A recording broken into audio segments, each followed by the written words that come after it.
Hi guys! It's Chinese New Year here in Taiwan. So, mag-open tayo ng mga presents na binigay sa akin ng mga students ko.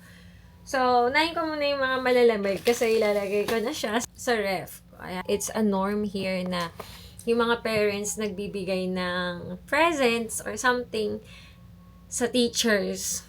So, I'm a foreign teacher here in Taiwan. So, sometimes nakakalimutan nila na magbibigay sila sa ano. Pero, meron man o wala, I'm always grateful. Usually, yung mga nare-receive ko, lagi ko naman din pinamimigay.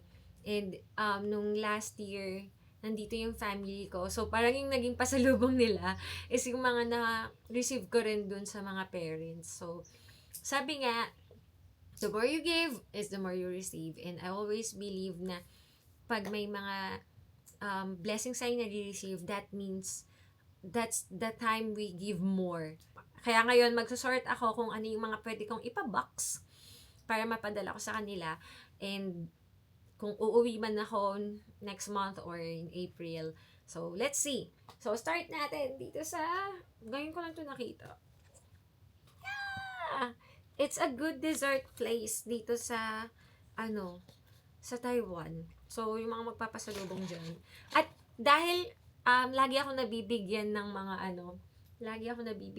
mga presents. So, parang alam ko na kung ano yung masarap, ano yung mga pwedeng ipamigay or bilhin the next time na gusto kong magbigay ng something sa mga kaibigan ko. So, ayun, unahin natin to kasi kailangan ko siya ibalik sa freezer. So, ang laman niya is parang siyang bread.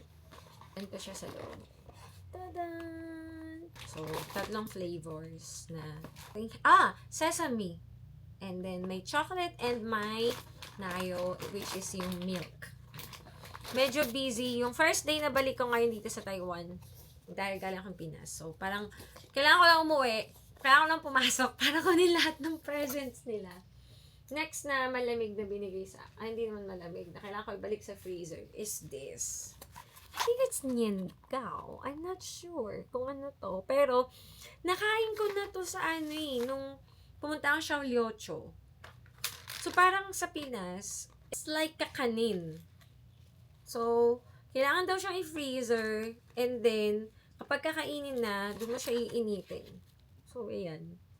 Pieces siya sa loob. And they gave me 2 boxes. So, meron akong 20 pieces. So, syempre, hindi ko to pwede padala sa Pilipinas. So, I'm gonna give it sa, kay Boyfie and siguro mga badminton friends. And yung last na kailangang ibalik sa ref is this.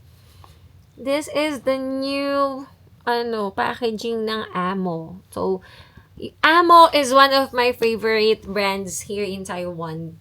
Yung cakes nila, ang sarap. Masarap siya.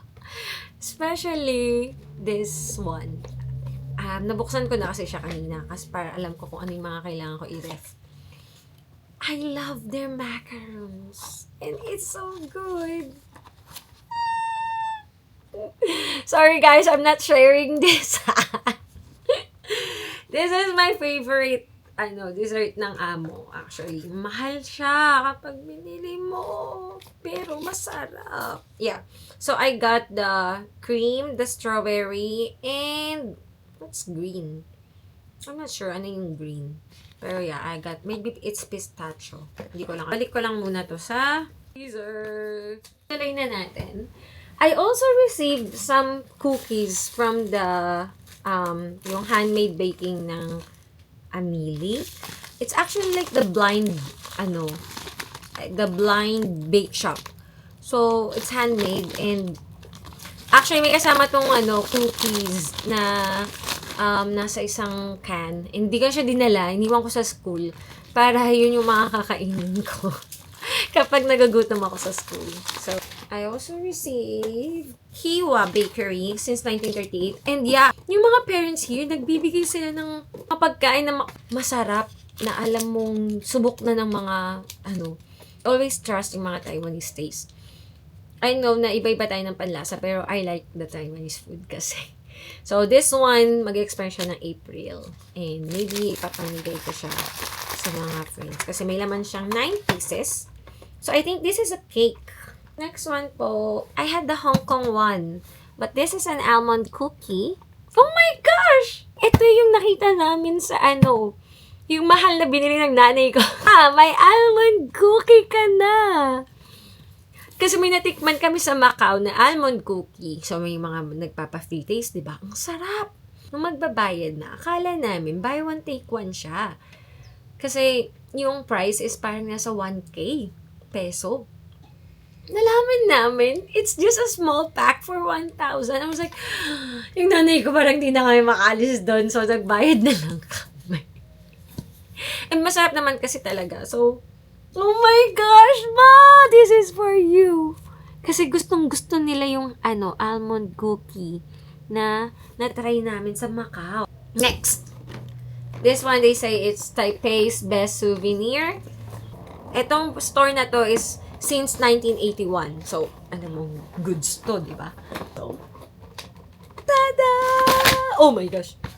So, meron tayong Taiwan pork. It's a jerky, I think. Isang Genki. And isang crispy. Oh, seaweed almond. Parang gusto ko to. Seaweed almond crispy jerky. Nahilig kasi ako sa seaweed. So, eto. Na siya. Na-arbor na siya ng kuya ko. And I like yung style ng tawag dito, ng Starbucks this time. They gave me the popcorn. I always receive this kind of present. And look at the can. Ang ganda. So, ganyan na siya ngayon. Parang, ang ganda niya pang reuse, di ba? Laman niya is popcorn. And mag-expire pa to ng August. So, papadala ko din to. Dalawa yan. Isang pink, isang red. Saya. And ito yung pinahabol sa akin kanina. Since nandito siya, malapit sa akin, open ko na. It's a Peter Rabbit cookies. Wafer. So, French wafer. Mag-expire to ng September. So, papadala ko na lang din to. So, next one. Kunin ko na nga lahat. Wait, ang dami niya.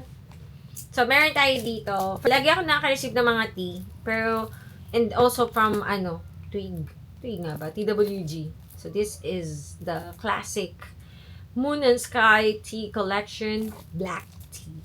I got this cute pineapple.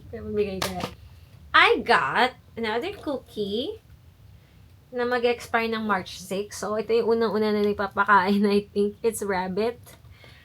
Birthday ng aming estudyante today and namigay siya ng tart. So, parang macadamia nuts stuff. Ano to? Yufuin! Galing Japan! Mga galing Yufuin dyan. Mga parents dito, ang hilig nila na magpunta ng Japan. So, pagbalik nila, ang dami kong Japan products, diba? So, thank you, Lord. Minsan, di ko na kailangan pumunta ng Japan. Nakaka-receive na lang din talaga ako ng kung ano-ano. Oh, it's so cute! It's Snoopy or elephant. Yeah, it's cookie. So, I think kailangan ko na itong mapamigay kasi mag-expire siya ng March 27. This one is so cool. These are lucky cookies. Parang may mga nakasulat siya na ganyan. I got another big one here. What's this? Shintongyang. Lagi niyo ito makikita sa sa airport. So, madali siyang mabili. So, I think papadala ko to since May pa yung expiration din nito. Pero open natin. Ano nasa loob? Ooh! Lots of box. Ta-da! I got cake here. This one. Cookie? Yeah. Parang yung chicheria. Ang cute. Ang cute ng chicheria. Wait guys, kung punta kayo yung Shintongyang. Go. And another small cookies na mag-expire ng September. Alam na. Wait lang, tumatawag ang aking kapatid. Ayan, medyo patapos na tayo. Tumawag kasi si Kuya. Next. Meron ako something small here from Japan din. What's this? Ay, parang pwede itong ko biscuits. Biscuits. I always receive something like this. So, this year, naka-receive ako ng dalawa. So, super sikat tong pasalubong na to or souvenir from June. The brand name is June. So, in Taipei 101, kapag nasa Taipei 101 kayo, guys, makikita nyo tong brand na to. And, marami siyang flavors. And, mura lang siya pampasalubong actually. Kung pampapasalubong nyo siya sa, sa mga ka-office mates, ay sa company nyo, I think this one is good. I always receive something like this every year. Well, twice a year. Kasi nagbibigay din sila ng ganito pag Moon Festival. Yes. May arts. So, ganito yung itsura niya. Naipon ko na yung mga nito case. So, this one, the flavor is, it's blue. Hindi ko pa ata na-try yung blue. So, para siya, sesame. This one, the flavor is, it's original. Yep. The red one is the original one. And mag-expire na siya ng April. I received so many presents na galing Japan. Ang ganda nung ang ganda nung paper bag na to. Pero may kit na kukuha ko ng orange. Ayoko siya kainin kasi may sticker. I've got two almost the same style. Cookies siya kasi may picture niya sa loob. May picture sa harap. Ganyan siya. Open na natin to. Cute! Cookies. Tada! Ang ganda ng packaging. Pang Sakura. Ang cute! Parang gusto ko siyang buksan. Ang meron sa loob. Na-curious ako. Tara, try natin. Mag-try tayo ng isa. Kasi crackers! Ay! Gusto ko to! Masarap to. Pero mag-i-expire na.